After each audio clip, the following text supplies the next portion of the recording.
নমস্কার। আজ অর্থ আকর্ষণের সিম্বল নিয়ে আলোচনা করব।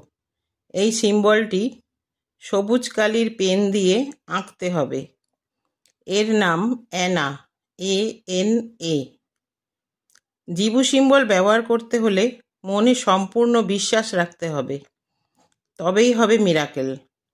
এটি কাগজে ড্র করে ল্যামিনেশন করে পার্স, লকার, বালিশের নিচে, ঘরে, অফিসেও রাখতে পারেন। এছাড়া আঙুল দিয়ে এয়ারে এঁকে ও সারা ঘরে ছড়িয়ে দিতে পারেন। আপনি আপনার জামা কাপড়, জলের গ্লাস, বোতল সবেতেই এঁকে রাখতে পারেন। আপনার শরীরের বাম অংশেও সবুজ কালি দিয়ে এঁকে রাখতে পারেন। যত রকমের অর্থের সমস্যা আছে সমস্ত কিছুর থেকে মুক্তি পেতে এই জিবু সিম্বলটি ব্যবহার করুন।